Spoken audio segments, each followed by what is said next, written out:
So hello everyone guys मुझे पता है कि आप सभी जन अभी आपके 10th के बोर्ड्स को लेके बहुत ज्यादा टेंस हो और आपको भी मतलब कि डर लगने लग चुका है कि भैया हमारा 10th के बोर्ड एग्जामिनेशन में तो वो इमेजिन कर करके ही हमारे पसीने छूट रहे हैं कि किस प्रकार से हम चीजों को टैली करें और किस प्रकार से हम बोर्ड की स्ट्रेटजी किस प्रकार से करें। साथ ही भैया हमको बहुत ही ज्यादा डर लग रहा है कि अगर मार्क्स कम आ गए, ठीक है, अगर हमारे मार्क्स गलती से भी कम आ गए तो हमारे पेरेंट्स को हम क्या मुंह दिखाएंगे, हम हमारा स्टेटस कैसे अपलोड करेंगे कि हमको अच्छे मार्क्स आए हैं। बहुत सारी चीजें हैं जो कि आपके दिमाग में घूम रही है। भले ही दोपहर के दिन सुबह के दिन नहीं होता है जब, लेकिन जब आप सोने को जाते हो तो आपको लगता है कि यार ये चीजें मेरी बाकी रह चुकी है, इस चीजों को मैं किस प्रकार से टैली करूं। स्कूल के और ट्यूशन के समय में आपको समझ में नहीं आता है कि हम आपका जो भी विच इज क्या बोलते हैं टाइम को आप किस प्रकार से मैनेज करो, ये भी चीजें आपको नहीं समझ में आ रही है। सबसे पहले स्टूडेंट्स, हम पूरे के पूरे आपके जितने भी डाउट्स है, जितने भी कमेंट्स में डाउट्स आए थे, उन सभी डाउट्स पे हम एक एक करके जाएंगे और आपके सभी जितने भी डर होगा वो सभी चीजें हम धीरे धीरे उसको निकालने की कोशिश करेंगे, जिस प्रकार से आप आपके बोर्ड्स में फ्री माइंडेडली आप आपकी स्टडी कर सको और साथ ही एग्जामिनेशन में आप फोड़ सको और एक मनचाहा स्कोर आप प्राप्त कर सको। मैं सबसे पहले स्टूडेंट्स आपको यही कह देता हूं, आपकी अगर 0% भी पढ़ाई हुई हो, 50% भी पढ़ाई हुई हो या 60% 70% भी पढ़ाई हुई हो, लेकिन ये वीडियो सभी के लिए उतना ही ज्यादा वैल्यूएबल रहेगा, क्योंकि हम अपने लाइफ में या फिर अपने स्टूडेंट्स लाइफ में इन 10th बोर्ड एग्जाम्स के टाइम पे ये सभी चीजें हम फेस करते हैं। तो सबसे पहले स्टूडेंट्स, डर लगने के क्या क्या कारण होते हैं वो मैंने यहाँ पे लिख दिए हैं, जो भी बेसिक चीजें हैं जो कि मेजोरिटी ऑफ द स्टूडेंट्स को होता है। मैंने 2-3 स्टूडेंट्स से भी बात किया था, मेरे ऑफलाइन में भी बात किया था, तो जितना मेरे ओवर थ्रू किया है स्टूडेंट्स के पर्सपेक्टिव से उन सभी चीजों को मैंने यहाँ पे नोट डाउन करके रखा है। एक एक चीज का हम डिटेल में सोल्यूशन पे जाएंगे, वीडियो पूरा एंड तक देखना है और साथ ज्यादा से ज्यादा अपने दोस्तों के साथ, राहुल नेहा के साथ ज्यादा से ज्यादा वीडियो को शेयर करना है। साथ ही चैनल पे नए होंगे तो चैनल को सब्सक्राइब करना है और भैया को सपोर्ट कर देना है। सबसे पहले स्टूडेंट्स, डर लगने के क्या क्या कारण है। सबसे पहले यार मेजॉरिटी ऑफ द स्टूडेंट्स ये कहते हैं भैया पढ़ाई नहीं हुई। ठीक है, अभी पढ़ाई नहीं हुई तो पढ़ाई करनी पड़ेगी, सबसे पहली चीज तो वो है। देखो स्टूडेंट्स, अगर हमारे पास कोई चीज नहीं है तो उस चीज को प्राप्त करने के लिए हमको उसके जैसा या फिर उस प्रोसेस में हमको जाना पड़ता है। जैसे फॉर एग्जांपल, अगर आपके घर में कोई चीज नहीं है, राइट, सपोज कोई भी एक ग्रोसरी ले लो, ठीक है, आपके घर में अगर चाय पत्ती नहीं है, राइट, तो आपको दुकान में जाना पड़ेगा और फिर उसको लेके आना पड़ेगा, आपको उसके लिए सर्टेन अमाउंट पे करना पड़ेगा। बात समझ में आ रही है? उसी प्रकार से स्टडी का होता है स्टूडेंट्स, अगर आपको मार्क्स चाहिए तो आपको उसके लिए एक अमाउंट पे करना पड़ेगा। मैं पैसे की बात नहीं कर रहा हूं यहाँ पे, मैं आपका टाइम की बात कर रहा हूं, आपके एफर्ट्स की बात कर रहा हूं। अगर आप ये दोनों चीजें लगा सकते हो, टाइम लगा सकते हो, एफर्ट्स लगा सकते हो उस पर्टिकुलर सब्जेक्ट में जिसमें आपके मार्क्स कम आ रहे हैं, बचपन से कम आते गए हैं, लेकिन स्टूडेंट्स अगर आप उस चीज में, उस सब्जेक्ट में अगर आपका टाइम और एफर्ट आप लगाने की कोशिश कर रहे हो तो जरूर आपको एट द एंड आपकी पढ़ाई होगी। तो एक चीज हमेशा ध्यान में रखना है स्टूडेंट्स कि अगर आपके पास कोई चीज नहीं है तो उसको किस प्रकार से प्राप्त करना है उसका एक प्लान चाहिए। जैसे फॉर एग्जांपल, आपके घर में अगर चाय पत्ती नहीं है तो आपको पता है कि इतने इतने रुपए की आती है, आप उसके लिए प्लान करते हो, घर वालों से उतना रुपए लेते हो, फिर रास्ते से जाते हो, आपको पता है कि इस रास्ते से गए तो अपने जल्दी हो जाएगा, मतलब जल्दी चले जाएंगे, शॉर्टकट ले लेंगे तो जल्दी हो जाएंगे और जल्दी घर पे आ जाएंगे। तो उसी प्रकार से होता है स्टूडेंट्स कि आप अलग अलग बच्चों की स्ट्रेटजीज भी फॉलो कर सकते हो। मैंने जैसे एक वीडियो डाला था, एक इंटरव्यू लिया था ऑफलाइन कोचिंग क्लासेस में, मेरे जो बच्चा जो टॉप किया था 90+% उसको आए थे, उसका भी वीडियो आप चेक कर लेना, मैं ऊपर आई बटन में दे दूंगा। तो उससे आपको एक आइडिया मिलेगी कि नहीं, हम अगर पढ़ाई कर रहे हैं या फिर पढ़ाई हमारी नहीं हुई है तो हमको उसके लिए उतना टाइम और एफर्ट्स लगाना पड़ेगा, आपको सर्टेन अमाउंट पे करना पड़ेगा। जैसे चाय पत्ती लेने गए हो तो उसके दुकानदार को आपको पैसे देने पड़ेंगे, वो फुकट में नहीं देगा, एक कान के नीचे बजाएगा, बोलेगा भाई चल भाग इधर से। उसी प्रकार से स्टडी होता है स्टूडेंट्स। अगर आप कोई भी सब्जेक्ट में टाइम और एफर्ट्स नहीं लगा रहे हो, टाइम मतलब कि उस सब्जेक्ट के लिए आप दिन में से एक एक डेढ़ घंटा आप दे रहे हो, एफर्ट्स मतलब कि स्टूडेंट्स आप उस सब्जेक्ट पे मेहनत कर रहे हो, ये नहीं कि बुक लेके बैठे हो और आपको कुछ समझ में नहीं आ रहा है। ठीक है, आप उसके रिकॉर्डेड वीडियोस देख लो, आप स्कूल वाले टीचर से पूछ लो, ट्यूशन वाले टीचर से पूछ लो, या फिर यूट्यूब पे वीडियोस देख लो, वन शॉट वीडियोस देख लो, कुछ भी करो, लेकिन आपको एफर्ट्स लगाना पड़ेगा तब जाके आपको या फिर आपकी पढ़ाई हो जाएगी। तो ये सबसे बड़ा सॉल्यूशन है स्टूडेंट्स कि आपसे अगर पढ़ाई नहीं हो रही है तो पहले तो भाई आप पढ़ाई नहीं कर रहे हो, वो चीजें ध्यान में रखनी है। पढ़ाई नहीं हुई है तो इसलिए नहीं हुई है क्योंकि आपने नहीं किया है। बाकी बच्चों से हो रहा है पढ़ाई, आपसे नहीं हो रहा है क्योंकि आपने उस पर्टिकुलर सब्जेक्ट में, उस स्टडी में आपने टाइम और एफर्ट्स नहीं लगाए हैं। तो सबसे पहला पॉइंट तो हमारा क्लियर हो गया है, जो ये सबसे बेसिक होता है कि भाई पढ़ाई नहीं हुई है तो आपको करना पड़ेगा, टाइम और एफर्ट लगाना पड़ेगा। तो इसका सॉल्यूशन मैं यहाँ पे लिख दे रहा हूं कि आपको क्या करना है, विच इज टाइम और एफर्ट्स आपको लगाने पड़ेंगे। अगर आप टाइम और एफर्ट्स नहीं लगा रहे हो तो भूल जाओ, आपसे नहीं होने वाला है। वीडियो इधर ही छोड़ दो, चले जाओ घर पे, मतलब घर पे जो होंगे तो वीडियो बंद कर दो। Okay, now the main thing is that कि भैया होमवर्क और असाइनमेंट का टेंशन है। देखो यार, इसके ऊपर मैंने पहले एक चीज बोला है आपको, अगर होमवर्क और असाइनमेंट का आपका टेंशन होगा स्टूडेंट्स, तो आप एक काम कर सकते हो, स्कूल में ज्यादा जाने की जरूरत नहीं है। आपका अटेंडेंस कुछ इतना जरूरी नहीं है इस साल, अगले साल से कंपलसरी करके रखा है। तो मैं तो आपको यही सजेशन करूंगा, अगर आपका होमवर्क और असाइनमेंट बहुत सारा बाकी है, एक काम करो, आप सैटरडे के दिन छुट्टी मारते जाओ, मतलब आपको संडे मिल जाता है तो सैटरडे संडे आप 2 दिन वो काम कर सकते हो, या फिर मंडे के दिन छुट्टी मार लो, जिससे कि संडे और मंडे आपको मिलेगा। बात समझ में आ रही है? अगर आप वीक के बीच में अगर स्कूल में छुट्टी मारोगे तो एक ही दिन की छुट्टी मिलती है और उस छुट्टी में ज्यादा कुछ होता नहीं है। तो मैं तो यही सजेस्ट करूंगा कि सैटरडे संडे के दिन छुट्टी मार लो। जैसे आप सैटरडे संडे के दिन छुट्टी मार लोगे तो आपको 2 दिन मिल जाएंगे। उस 2 दिन में आपको जो करना है होमवर्क असाइनमेंट्स आप वो कर सकते हो। 2 हफ्ते दे देना है, मतलब 4 दिन दे देना है। 4 दिन में जितना लिख सको उतना लिखो। अपने जो छोटे भाई बहन होंगे, जो कजिन्स होंगे, आजू बाजू वाले होंगे, या फिर बड़े भाई बहन होंगे, या फिर छोटे भाई बहन होंगे, तो छोटे भाई बहन को बोल देना है, भाई तेरे को संडे को पानी पूरी का ट्रीट दे दूंगा, मैं ये कर दूंगा, वो कर दूंगा, कैडबरी खिला दूंगा, लेकिन मुझे हर दिन एक एक पेज लिख के दे दे। तो वो तो आराम से लिख के दे देगा, क्योंकि वो पानी पूरी की भूखी है या फिर पानी पूरी का भूखा है, तो उसको वो चीजें कर देना है। मतलब कि आप कुछ भी एक जुगाड़ कर सकते हो। आपके होमवर्क और असाइनमेंट्स आप दूसरे से भी कंप्लीट करवा सकते हो।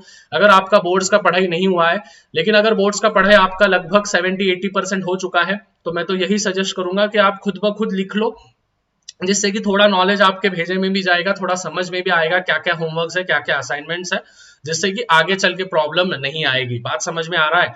तो ये है एक बेसिक सा सोल्यूशन कि सैटरडे संडे आप छुट्टी ले लो, मतलब सैटरडे को छुट्टी ले लो, संडे को तो नेशनल छुट्टी होती है, या फिर मंडे को छुट्टी ले लो, जिससे संडे और मंडे दोनों दिन आपको मिल जाते हैं। या फिर आपके आजू बाजू वाले, या फिर भाई बहन होंगे, बड़े भाई बहन होंगे, छोटे भाई बहन होंगे, उनको बोलना है भाई दिन में से एक दिन, मतलब एक एक पेज आप कंप्लीट करो। एक एक पेज भी करे, एक महीने में 30 पेज 40 पेज हो जाते हैं आराम से। तो आप वो पूरा की पूरा, मतलब आपका असाइनमेंट्स और होमवर्क्स कंप्लीट हो जाएंगे। तो ये था दूसरा सोल्यूशन।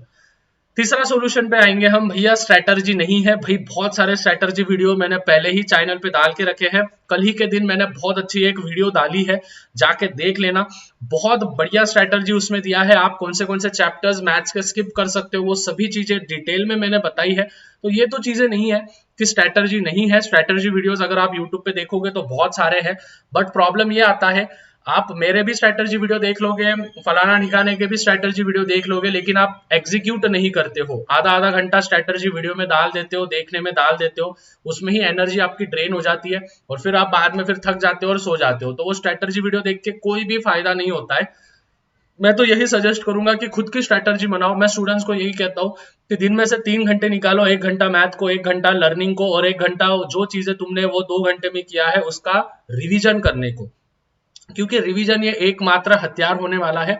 अगर आपको आपके बोर्ड एग्जामिनेशन में या फिर प्रीलिम्स में आपको अगर टॉप करना है तो स्टूडेंट्स मैं तो आपको यही सजेस्ट करूंगा कि भाई स्ट्रैटेजी के लिए जाओ मत, और अगर आपने मेरा स्ट्रैटेजी वीडियो देखा भी है तो उसको एग्जीक्यूट करो। नहीं तो वीडियो देख के कोई फायदा नहीं, आप बस मुझे व्यू दे दोगे और आपको मतलब उससे कुछ बेनिफिट होगा नहीं। तो स्ट्रैटेजी तो मैं बोलूंगा कि आपको उस स्ट्रैटेजी को, जो भी आप स्ट्रैटेजी जिसका भी सुन रहे हो, उन स्ट्रैटेजी को आप एग्जीक्यूट करो। अगर आप एग्जीक्यूट नहीं करोगे, उसको फॉलो नहीं करोगे, तो हैंड्स डाउन आपका कुछ नहीं होने वाला है।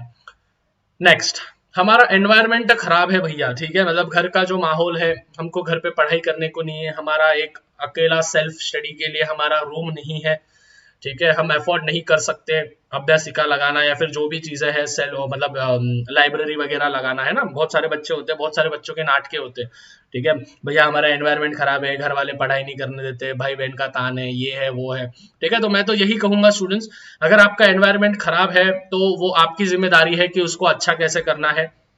या फिर आपके खराब एनवायरनमेंट को आपके थॉट्स पे इंकलकेट नहीं होने देना है। मतलब कि स्टूडेंट्स, आप सभी को पता है ये एग्जाम्पल, जो अपना लोटस फ्लावर होता है, वो लोटस फ्लावर ज्यादा तो कहाँ पे खिलता है, विच इज जो मिट्टी होती है, जो कीचड़ होता है, उसमें ही ज्यादा खिलता है। तो स्टूडेंट्स ऐसा क्यों होता है? क्योंकि स्टूडेंट्स उसको पता है कि भले ही उसके आजू बाजू का एनवायरनमेंट खराब है, लेकिन अगर मैं पॉजिटिव सोचूंगा, अगर मैं पॉजिटिव चीजें करूंगा, तो मेरे लाइफ में भी कुछ पॉजिटिव इंपैक्ट गिरेगा उस चीज का। तो मैं तो आपको यही सजेस्ट करूंगा स्टूडेंट्स की एनवायरनमेंट आपका कैसा भी हो, आपके आजू बाजू वाले कैसे भी हो, या फिर आपके घर में अगर आपको लगता है कि आपके घर में आपकी पढ़ाई नहीं हो रही है, स्टूडेंट्स आप सब सुबह का समय निकाल लो, सुबह रात को जल्दी सो जाते जाओ। अगर दिन भर आपके घर में रश होती है या फिर मतलब पढ़ाई करने के लिए रूम वगैरह नहीं है, तो मैं तो यही सजेस्ट करूंगा कि सुबह 4 बजे उठ के आप पढ़ाई कर लो, 4 से 7 पढ़ाई कर लो, फिर स्कूल को चले जाओ, जिससे कि आपके 3 घंटे मिल जाते हैं। फिर रात को आप जल्दी सो जाते जाओ, 9, 9:30, 10 बजे तक आप सो जाते जाओ, खाना पीना करके दोस्तों के साथ घूम के आने के बाद आप सो जाते जाओ। ये चीजें होगी। नहीं तो आप अगर लगे रहोगे रात को 12 बजे तक, 1 बजे तक अगर आप लगे रहोगे, मोबाइल पे लगे रहोगे, टाइम पास कर रहे होंगे, और फिर बाद में आप दूसरे दिन बोलोगे भैया मेरे से पढ़ाई नहीं हो रहा है, लाला गलती तेरी है। ठीक है, मैं हमेशा बच्चों को बोलता हूँ स्टूडेंट्स की आप आपके टाइम को फॉलो करते जाओ। ठीक है, एक दिन क्या करो स्टूडेंट्स, ऐसा आप आपका है ना विच इज टाइम नोट बना लो। ठीक है, टाइम नोट आप खुद को सही में एक दिन टैली करके देखो कि मैं सुबह कितने बजे उठता हूँ। ठीक है, सपोज फॉर एग्जांपल आप 7 बजे उठ रहे हो, तो सुबह कितने बजे उठ रहे हो, फिर कितने बजे क्या क्या चीजें कर रहे हो, कितना टाइम आप मोबाइल इस्तेमाल कर रहे हो, कौन से टाइम पे आप मोबाइल इस्तेमाल किया, ये बस आप एक दिन के लिए करके देखो। ठीक है, ये बस आप एक दिन के लिए करके देखो। और फिर दूसरे दिन क्या करो स्टूडेंट्स, दूसरे दिन क्या करो, उस चीज को नोटिस करो, आपको समझ में आएगा कि आप टाइम पास कहाँ पे कर रहे हो। ठीक है, आपको समझ में आ जाएगा कि आप टाइम पास कहाँ पे कर रहे हो। जैसे आपको समझ में आ गया आप टाइम पास कहाँ पे कर रहे हो, उस टाइम को क्या करो, थोड़ा थोड़ा कट करते जाओ। ठीक है, मतलब सपोज आप 2 घंटा फालतू में इंस्टाग्राम पे रील देखते हुए बिता रहे हो। ठीक है, हाँ, जाहिर सी बात है अगर आपने बहुत अच्छे से पढ़ाई कर ली और फिर 2 घंटे आप उस पर टाइम डाल रहे हो, रील्स पे डाल रहे हो, मतलब माइंड रिलैक्स करने के लिए, तो ठीक है, नो नो इशू। लेकिन दिन में से आपको 3 घंटा कुछ भी करके इंटेंस सेल्फ स्टडी करना है। इंटेंस का अर्थ होता है स्टूडेंट्स मोनोमिनाइकल फोकस, मतलब कि कुछ भी डिस्ट्रैक्शन नहीं चाहिए, कुछ भी मतलब कुछ भी नहीं। आप और आपके स्टडीज, आपके दिमाग में भी गलत सलत थॉट्स नहीं आने चाहिए, कुछ भी आलतू फालतू थॉट्स नहीं आने चाहिए। मतलब कि फॉर एग्जांपल आप पढ़ाई कर रहे हो और आपके दिमाग में आया काश मैं मून पे चले जाता, काश मैं अमेरिका में पैदा होता, काश में ये होता, काश में वो होता, वो चीजें नहीं। आप अभी स्टडी कर रहे हो, so just you have to study intensely, you have to focus intensely, आपको फोकस करना पड़ेगा उस चीज पे, तो जाके होगा। ठीक है, तो इन्वायरमेंट की तो बात करो ही मत। अगर आपका इन्वायरमेंट खराब है तो यह आपकी जिम्मेदारी है कि उस इन्वायरमेंट को आप कैसे आपके स्टडी के थ्रू, आपके लाइफस्टाइल चेंज करने के बाद आप आपका इन्वायरमेंट चेंज कर सकते हो। और लाइफस्टाइल चेंज करने का सबसे बड़ा हथियार या फिर सबसे बड़ा वेपन आपका स्टडी है। अगर आप स्टडी ढंग से करोगे, अच्छा कॉलेज प्राप्त कर लोगे, अच्छी एक जॉब वगैरह या फिर जो भी चीज है, जो भी आपके फ्यूचर ड्रीम्स है, उस चीज को आप अगर अचीव करोगे तो ही आपका एनवायरमेंट जो होगा वो चेंज हो सकता है और आपके पेरेंट्स को और आपको एक अच्छी लाइफस्टाइल मिल सकती है। सबसे बड़ी चीज भैया डिस्ट्रैक्शन है। ठीक है, डिस्ट्रैक्शन है तो क्यों है, पहले तो उसका रीजन ढूंढो। ठीक है, और होने के बाद स्टूडेंट्स देखो कि वो डिस्ट्रैक्शन क्यों हो रहा है। ठीक है, डिस्ट्रैक्शन ये शब्द है ना बहुत ज्यादा इंटेंस होता है स्टूडेंट्स। ठीक है, डिस्ट्रैक्शन मतलब हमको क्या लगता है कि हम मोबाइल देख रहे हैं, मोबाइल खेल रहे हैं, तो वो डिस्ट्रैक्शन है। नहीं, वो डिस्ट्रैक्शन नहीं होता है। डिस्ट्रैक्शन मतलब कि स्टूडेंट्स कोई चीज आपको बार बार खींच रही है अपने तरफ। ठीक है, मतलब आप पढ़ाई कर रहे हो लेकिन आपका मोबाइल आपको बार बार बुला रहा है इन द सेंस आपके दिमाग में ख्याल चल रहा है, यार इसका मैसेज तो नहीं आया होगा, यार किसी ने कुछ मेरे वीडियो को लाइक तो किया होगा या नहीं किया होगा। बार बार वो दिमाग में अगर वो साइकिक थॉट्स आ रहे हैं तो आप डिस्ट्रैक्शन या फिर आप डिस्ट्रैक्टेड हो रहे हो। लेकिन स्टूडेंट्स अगर आप दिन में से 2 घंटा मोबाइल खेल रहे हो, मोबाइल देख रहे हो, या फिर जो भी चीजें आप मोबाइल पे कर रहे हो, मैं मोबाइल इसलिए बोल रहा हूँ क्योंकि सबसे बड़ा डिस्ट्रैक्शन आजकल के डेट में मोबाइल ही है और वो आगे फ्यूचर में भी रहने ही वाला है। ठीक है, तो ये मतलब पूरे वर्ल्ड में सबसे बड़ा डिस्ट्रैक्शन आज के डेट में अगर हम देखें स्टूडेंट्स के लाइफ में, तो that is none other than mobile ही है। ठीक है, तो भले ही वो मोबाइल फिर चैटिंग करने का हो या फिर रील्स देखने का हो या फिर anything anything, it can be anything, right. तो सबसे पहले डिस्ट्रैक्शन है तो वो क्यों है वो आइडेंटिफाई करना सीखो, उसको देखो कि हाँ भाई ये डिस्ट्रैक्शन में अगर हो रहा हो तो क्यों हो रहा हो, what is the reason behind that. App को आप अनइंस्टॉल करके देखो, 2 दिन आप देखो खुद रह पा रहे हो या नहीं रह पा रहे हो। अगर आप नहीं रह पा रहे हो तो आपको मैं सजेस्ट करूंगा कि ऐप को अनइंस्टॉल करो मत। ठीक है, नहीं तो बार बार आपके दिमाग में वही थॉट्स आएंगे, मैं इंस्टॉल करके देख लेता हूँ, एक बार देख लूंगा फिर बाद में नहीं होगा।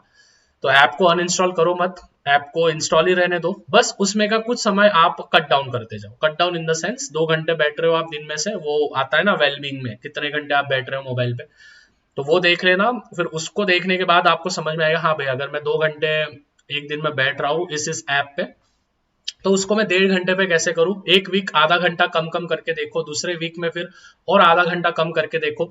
ऐसे करते करते धीरे धीरे आपके ब्रेन में वायरिंग हो जाएगी, नए वायर्स आपके ब्रेन में, नए न्यूरॉन्स आपके ब्रेन में हैबिट हो जाएंगे, और फिर आप डिस्ट्रैक्शन से अपने आप को अलग कर सकते हो। ठीक है, डिस्ट्रैक्शन ये शब्द ज्यादा कुछ मतलब इतना ये नहीं है स्टूडेंट्स लाइफ में। डिस्ट्रैक्शन मतलब कि बार बार वो चीजें आपको सता रही है, वो चीजें आपको बुला रही है। ठीक है, बस ध्यान में रखना है बुलाती है मगर जाने का नहीं। ठीक है, तो अगर वो बुला भी रहा है, बुला भी रही है, मोबाइल की बात कर रहा हूं मैं, तो उनके तरफ जाना नहीं है, और अगर जाना भी है तो कुछ समय ही उनको देना है, जिससे कि आपके फ्यूचर बेसिस में आपको उसका इफेक्ट ना हो। ठीक है, अभी सबसे बड़ा चीज भैया, हमारे घर पे फाइनेंशियल कंडीशन इतना ज्यादा स्ट्रांग नहीं है। मुझे कभी कभी टेंशन आता है कि आगे चल के क्या होगा, मतलब मैं फ्यूचर में कुछ कर पाऊंगा, कर पाऊंगी। मेरे पापा मेरे मम्मी मतलब इतना ज्यादा नहीं कमा रहे हैं आज के डेट में, आज के सिचुएशन में, राइट। तो हमारी फाइनेंशियल कंडीशन को लेके बहुत ज्यादा टेंस हूँ, फीस भरने का भी है, ये भी चीजें हैं, बहुत सारी चीजें हैं। तो इन स्टूडेंट्स को मैं यही सजेस्ट करूंगा, स्टूडेंट्स देखो अभी आपको बस आपके स्टडीज पे फोकस करना है, आपको बस आपका 100% आपको देना है। ये समय नहीं है आपको आपके फाइनेंशियल कंडीशन के बारे में सोचना। ठीक है, आपके पेरेंट्स से बहुत ज्यादा सक्षम है, ठीक है, उन्होंने बहुत सारे चीजें देखे उनके लाइफ में, और वो बहुत ज्यादा मतलब स्ट्रांग है आपको सभी चीजें प्रोवाइड करने के लिए, आप जो भी चीजें मांगते हो, राइट। तो फाइनेंशियल सिचुएशन तो मैं स्टूडेंट्स को यही बोलूंगा कि आप, हाँ जाहिर सी बात है उस चीजों को ध्यान में रखो कि हाँ मेरी फाइनेंशियल कंडीशन मतलब थोड़ा सा वीक है आज के डेट में, लेकिन मैं इसको तभी सुधार सकता हूँ या फिर सुधार सकती हूँ जब मैं स्टडी में कुछ कर पाऊंगी, स्टडी में कुछ उखाड़ पाऊंगा, स्टडी में कुछ उखाड़ पाऊंगी, तभी मैं ये चीजें कर पाऊंगी, अपने फैमिली को, अपने छोटे भाई बहन का एजुकेशन में कर पाऊंगा, कर पाऊंगी। ये तभी होगा स्टूडेंट्स जब आप आपके स्टडी को सीरियसली लेना शुरू करोगे। अगर आप स्टडी कर रहे हो और आपके दिमाग में आ रहा है कि मेरा फाइनेंशियल कंडीशन स्ट्रांग नहीं है, मेरा कुछ नहीं हो सकता, मैं आगे चल के क्या करूंगा क्या करूंगी मुझे नहीं पता, आगे इंजीनियरिंग में स्कोप नहीं है, आगे डॉक्टरी में स्कोप नहीं है, आगे इसमें स्कोप नहीं है, कॉलेज में इतना पैसा लगता है, मैं अगर नंबर भी आ जाएगा मेरा तो भी मुझे कैसे करूंगा मैं, इन चीजों का आप विचार अभी करो मत। अभी बस आप आपके स्टडीज पे फोकस करो। मैं वापस एक बार बोलता हूँ, फाइनेंशियल सिचुएशन का आप बिल्कुल भी टेंशन लो मत, क्योंकि आपके पेरेंट्स ये बहुत ज्यादा स्ट्रांग है आपको पालने के लिए। ठीक है, ये बहुत ज्यादा स्ट्रांग है आपको पालने के लिए, लेकिन हाँ ये आपकी भी जिम्मेदारी है कि कुछ समय बाद मतलब जब टाइम आएगा तो आपको उनकी लाइफ को सुधारना, वो आपका एम होगा।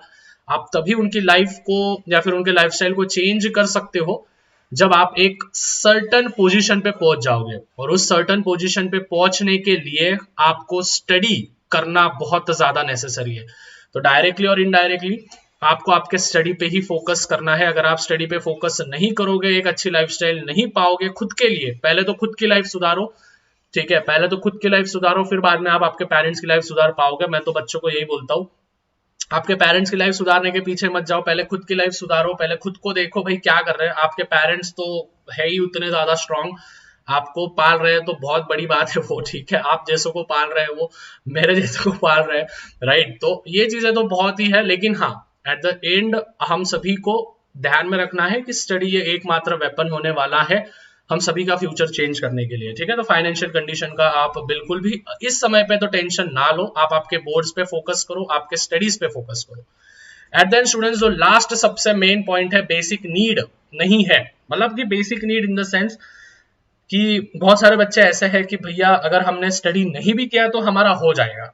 ठीक है, मतलब उनको ऐसा लगता है कि अगर मतलब हमारे घर पे बहुत अच्छा खासा पैसा है, अभी ये जो सिचुएशन है ये मेजोरिटी ऑफ द स्टूडेंट्स की नहीं हो सकती है, लेकिन हाँ कुछ कुछ परसेंटेज स्टूडेंट है, 10% 15% बच्चे होंगे, उनको ऐसा लगता होगा कि यार मतलब क्या ही है, मतलब हमने अगर स्टडी नहीं भी किया तो हमारा हो जाएगा, लाइफ सेट है सब। लेकिन स्टूडेंट्स मैं एक चीज बोलूं, स्टूडेंट्स लाइफ में अगर कुछ हो ना हो, आगे चल के एजुकेशन काम में आए ना आए, जैसे आप सभी जन बोलते हो, आप सभी को पता है tan theta, cos theta, sec theta, ये असली जिंदगी में कुछ भी काम का नहीं है, ये मैं भी मान्य करता हूँ। लेकिन स्टूडेंट्स आप जब स्टडी करते हो तो आपको एक हैबिट लगता है, आपका जो लॉजिकल माइंड होता है वो लॉजिकल माइंड एक्टिवेट होता है, जिससे कि आप रैशनल थिंकिंग कर पाते हो। रैशनल थिंकिंग मतलब कि आप डिसीजन ले पाते हो, आप डिसीजन मेकिंग कर सकते हो। तो स्टडी ये एक इंपॉर्टेंट होता है। जब जो टाइम पे आपको स्टडी या फिर जब आप स्टडी करते हो तो आपका लॉजिकल थिंकिंग एक्टिवेट हो जाता है, आप रैशनल थिंकिंग करने लग जाते हो। तो वही सिचुएशन में मतलब आप बड़े जब हो जाओगे तो आपको ये चीजें बहुत ज्यादा काम में आएगी। नहीं तो फिर आप कोई भी डिसीजन कभी भी ले लोगे जिससे कि आप बहुत बड़े लॉस का भी शिकार हो सकते हो। तो ये चीजें थी कुछ कुछ आपके लिए, और मैं बस एट द एंड यही कहना चाहूंगा स्टूडेंट्स की अगले वीडियो में I hope each and everything has been clear to you. Video अगर अच्छा लगे तो लाइक कर देना है, शेयर कर देना है। साथ ही अगर अभी तक ये वीडियो देख रहे हो तो इंस्टाग्राम पे भी आप मुझे फॉलो कर सकते हो, और आपके डाउट्स वहां पे मुझे डायरेक्टली आप पूछ सकते हो। नीचे मैंने आईडी दे दी है तो जाके चेक कर लेना है। इसी के साथ पीस आउट।